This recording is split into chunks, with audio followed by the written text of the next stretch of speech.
Welcome to the Auburn Medical Group YouTube live stream, the entertaining medical live stream where viewers can ask real-time questions of real medical doctors. And here are our hosts, Dr. Mark Vaughn and Dr. Gwen Vaughn.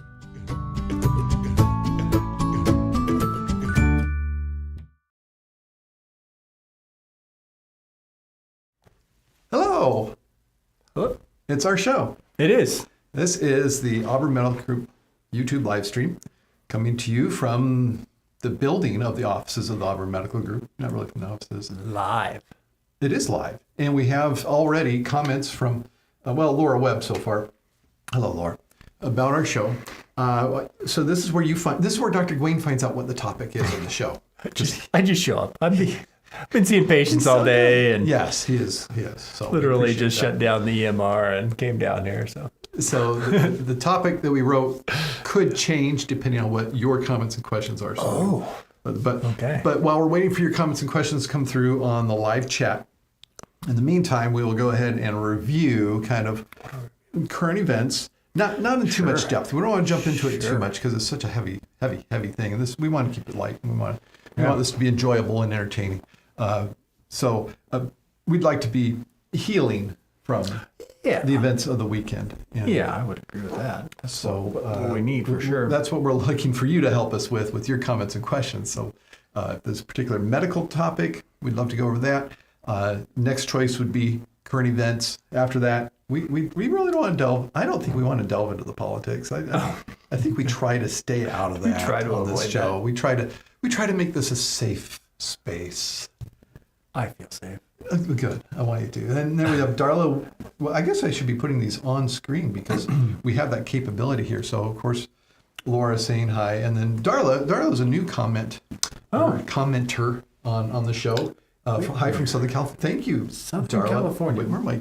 My daughter's actually driving to Southern California right Southern now. California's a big area. You say that to the general United States, they say, okay, we're Californians. We say, okay, tell us more. Yeah, because I've lived in two different areas in Southern California, and they were very far You've apart. You've had kids that have gone to different schools in Southern California. So. Yeah, we know Southern California well. We know Southern California. We know that. Been to probably just about every city down there. It may be quite far from other parts. So you are welcome to clarify, specify, Darla, if you want. It's up to you. We don't. Let's see.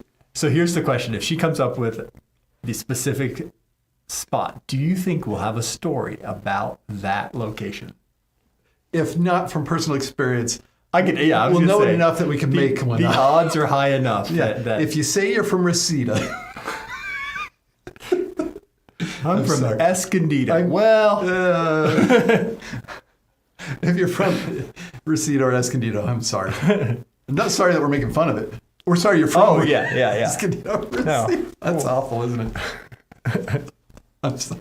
Maybe that's inappropriate. Okay, Laura, let's move on to another topic before we get ourselves in more trouble. I don't know anything about Southern Tennessee. From Southern Tennessee. Well, Southern Tennessee. I don't know anything about Tennessee. So certainly south of Nashville. You know Tennessee. We call it Southern Tennessee. The thing is, Tennessee is a long, skinny state. So yes. I divide Tennessee east-west, not north-south. Yeah, to me, it's kind of, are you west or east of Nashville? That sounds about which is really all central. I could say about Tennessee. But to say Southern Tennessee, so I'm just thinking of that interstate that goes down from Nashville through Murfreesboro. Through Murfreesboro, and then couldn't tell you that much. Yeah, and then Chattanooga, or not Chattanooga. Chattanooga. That's southern. That would be truly Southern Tennessee. There you go. Near Chattanooga.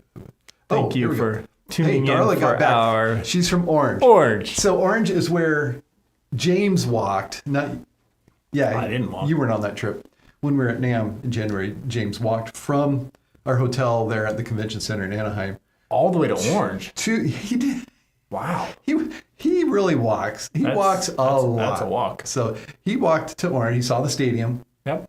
And he found a co-working space because he was working during the show. You're talking about the Angels? Right. Is that actually in Orange? Is the stadium in Orange? That's a good Darla? question. I don't know, actually. I think of the stadium being in orange myself, Really? or I just don't just know north. why I think orange is on the west side of So the 5, Anaheim's whereas officially the name of the team. So Right. you might say the stadium's in Anaheim. I'm not sure. that's why. Anyways, But don't Anaheim and Orange border each other? I would think so. And then Based Chapman on my University knowledge of is- Orange County, Actually, one of the which coolest is things extensive. in Orange, California, is the Huell-Hauser Museum in the basement of the library at Chapman University. So any of you who used to watch Huell-Hauser. California's Gold Yep. I need to say it that way. on public television, Oh man, you can actually see the microphone that Yep. Huell-Hauser used in that museum. that is funny. So that's my Yeah. Orange, California story. Laura says, yes, I am south of Nashville and north of Huntsville, Alabama. Oh yeah. Okay. Doesn't help you that much. Anaheim. See, I think she's responding saying that the That's the not Anaheim. stadium's There's in a Anaheim. space between the A and the N. So that's Anaheim. that's Anaheim. Anaheim. Yes, the stadium is, but man, it's close to Orange. It's Because downtown Orange is where the there's a really neat train station there in downtown okay. Orange. That's like the central. Yeah, all right. I went there once because I had to drop off. I think I had to drop off my wife. Anyway, In Orange. in Orange. So yeah, Anyways. see what happens when you tell us where in There California you are? go. We have stories. Mine from this year and yours from That would be a long time ago. 2 years back. Okay. Yeah. But we will be here for more comments and questions related to Orange. So, Now that we've lost all of our other viewers, but that's all right. Laura says he was a weatherman in Nashville. Oh, she must be talking about Huell-Hauser. What? I mean, where else would he have the accent from? That's right. He does have it. He's from that part of the country. I always thought it was more That's Oklahoma, interesting. I would not have known that. but that's how good I am as accents. I thought somebody from, I don't know, maybe his accent isn't from Nashville. Maybe it is from Oklahoma. I don't know. We'll find out. So Darla Whitmer says, I can hear the fireworks from Disneyland. Yes, Yeah. of course. Absolutely. Yeah, they're in Orange. Yes, you should hear the fireworks from Disneyland. Laura Webb says, yes. Yeah, Trying yes. to keep up with this Yes. conversation. Yes, the fireworks. Yes, Huell-Hauser's accent. Anyway. Yes. Yeah, he was a weatherman from Nashville, I guess. Okay. Huell-Hauser. Yep. So we loved Huell. Yeah. Sorry that he died. Yeah. But he was a great. He loved California. He came from He went all I guess over. from Nashville to California, and he fell in love with California and did the series California's Goal, where I think he did some stuff in our California's area. Goal. What did he do in our area? Do you remember any of the ones from around here that he did? He had to have done something Probably on some statues. Gold Country. Oh yeah. If you don't, do you think he did a show on it? I don't know. So Maybe. yeah. That's California's Look it up. Gold. There's just statues, Auburn, California, and you'll see them. It's what we're famous for. That's what people get off the interstate to take pictures of themselves. in That front of. and a 100-mile run that ends in our. Yeah, that too. It is High school. rumored, although I don't think it actually happened, that they would reroute the school buses to not go by the statues because of children's eyes. But my bus route actually went right along right Auburn by Ravine it. Road, right All the by kids them. just up against the window. Okay. Laura Webb, Mr. Hauser was a weatherman in Nashville. Yeah, well, that's what she was saying yes to. Cool. So, as far as political things, I had coffee with our assemblyman, Joe Patterson, this afternoon. And State Assembly. State Assembly. Well, I guess there's no and National Assembly. That was, I think we call it Congress, Yeah. or House of Representatives. Yeah. That was a good time. Just getting familiar, getting to know each other, and finding out what kind of resource I can be to him, but also Sure. he could be to us for Yeah. I mean, he is our representative. So. legislation related to health care in California. So that was a good time. We didn't have any specific agenda or any specific legislation we talked about, but setting up so that we can in the future, because we represent primary care, independent primary care, and of his list of people like Dr. David Yee. I don't think you've met him yet. I have not. Yeah, he didn't have specifically that, so I kind of fill in that little slot. He did say that one of his people he calls on is a certain urgent care owner of really? Lincoln. Really? In Lincoln, huh? Yeah. Lincoln is part of his district? I think so. Really? I think it extends to there. It's pretty big. It's larger than Kevin Kiley, our U.S. Representative's district. Wow. Assembly's bigger. And then speaking of politics and Representative Kiley, he wrote a really good healing email to his constituents who are signed up to his list. So that was good. Regarding the... Yeah. So I appreciated what Representative Kiley wrote. Okay. Yeah. Okay.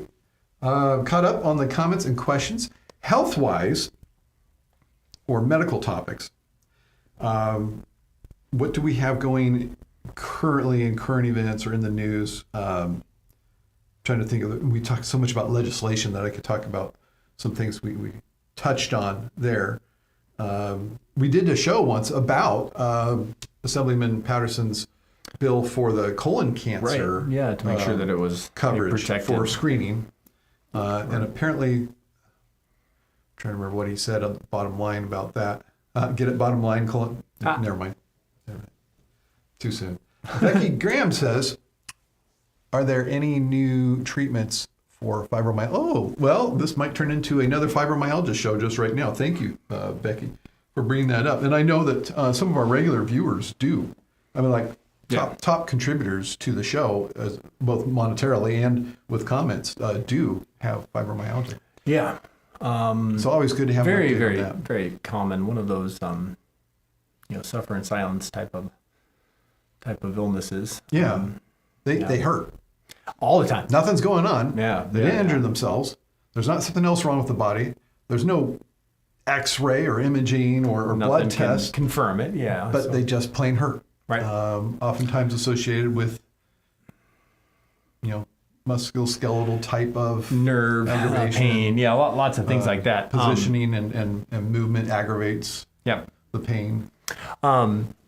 We can talk about treatments, but maybe the more interesting developments in did I just say it that way? What was the name of that show? That's what I'm thinking about, because I was like, don't say it that way, don't say it that way, and I just did.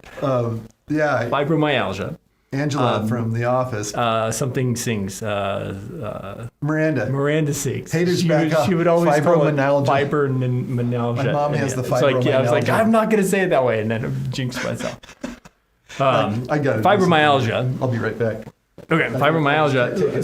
Some of the interesting developments are actually going on in trying to figure out what causes fibromyalgia. Is that better?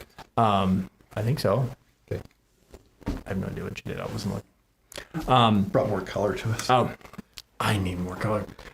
So there's studies going on. I think some of them even locally, like in Stanford and some closer universities to where we are, trying to find out what starts these. And there's been all sorts of things put out there. But now, actually, ever since COVID, because we're starting to see some of these long COVID type symptoms that a lot of them, unfortunately, mirror fibromyalgia and the symptoms you get there. So there's a lot of studies going on epidemiologically, trying to figure out meaning like getting more information about people's pasts and what exposures they've had, what diseases they've had, to try to figure out a cause. And they're postulating that it could be a post-viral type syndrome. And that can hopefully, cross fingers, inform some different treatments in the future. But right now, it's still kind of under investigation. So with that, there's not much more in the way of new treatments for fibromyalgia. What's your experience with gabapentin? Gabapentin can definitely help. I've had some good results from gabapentin. Gabapentin is a nerve modulator. So originally it was used for seizures, but it actually works really well to kind of calm down overactive nerves. We use it often in our practice. We see it for more other stuff than for seizures. Yeah. We don't really use it for seizures anymore. There's better medications, different medications. So we use it more for nerve pains. Diabetic neuropathy is a common one that we use it for. But you can use it for fibromyalgia, and it works well for people who have more of that nerve stinging, biting, electrical type pain, and even the muscle type pain. Certain subclass of antidepressants called the SNRI class. Right, that includes Cymbalta and venlafaxine. Effexor can be used, which can be helpful. There is often a emotional or psychological component to it, so antidepressants actually can be helpful as well in dealing with that. Now, what's your knowledge of pre-adolescent sexual abuse history and fibromyalgia? I can't say I know a lot of information on that. I would need to research that a little bit. Look into that. So our next topic comes from Darla Whitmer. What is your opinion on liver transplant NASH, non-alcoholic steatohepatitis? So if it is getting to the point of needing a transplant, it has actually moved beyond NASH and moved into fibrosis. So NASH in itself, steatohepatitis or fatty liver is another thing we call that, is common. Unfortunately, very common. Sometimes it can be due to excess weight on the person. You get excess weight on the outside, you get it on the inside, which also includes in your liver. But sometimes it happens randomly as well. Not due to the term non-alcoholic steatohepatitis, NASH. So it's not due to alcohol. Alcohol can make similar changes. Yeah. But if it's getting to the point of needing a liver transplant, that can be essentially curative. All right. Cool. Yeah. I mean, you need to be on. It doesn't just start over again. Not usually. If I remember, they actually do really well with the new transplant. Okay. If I remember, you do need to be on all the anti-rejection drugs. Getting any transplant is a big deal because it's not your body that is now in your body functioning, doing its job. So you need to make sure your body's not going to fight it off and see it as a foreign invader. Yeah, it doesn't become your liver. So it's a big decision to make. But for NASH, it can be very helpful. So when I first read liver transplant NASH. Liver transplant NASH? So like the person? I was thinking Crosby, Stills, Nash. Was it David Crosby who had? Because my mind goes to Steve Nash, the basketball player. So I was thinking, did Graham Nash also get liver transplant? No, non-alcoholic steatohepatitis. Thank you for my clarification. Okay. So that was our... what is my opinion? I would defer to, your transplant doctor. They do this all the time and know way more than I do. There's a lot of stuff that goes into that. You get all these scores about how bad your liver is, and that informs the decision to get a new liver. And that's definitely beyond what we do as primary care physicians. And you absolutely would want to get it before it gets to a certain point. Yeah, when you start to get other organs affected as a result of your liver not working well. You want to be the best candidate you can be to get the benefit of the operation instead of, they were such a bad, in such bad health that my kidneys were failing, and now I got a new liver, but now my kidneys are failing. Yeah. So there is a bit of a sweet spot, and you don't know when you're in it. It's a guess. Right. Yeah. But the liver transplant specialists, they have criteria they use to score. They're the experts. Yeah. We rely on them heavily. Okay. So we will stop there with today's show. All right. But thank you for watching. I was hoping that maybe we'd have some comments from last week on the song. There was like zero comments after the song. And I haven't looked yet to see if there were any comments online. I'll have to look and see that. That was last week. It seems so long ago. Thank you for enduring it, I guess. Thank you for enduring it. Like nothing. Total silence. Yeah. We got a big like $50 super chat before it, and then nothing. Crickets, as they would say. So until next time, I'm Dr. Wayne Vaughn. Dr. Mark Vaughn telling all of you to stay in good health.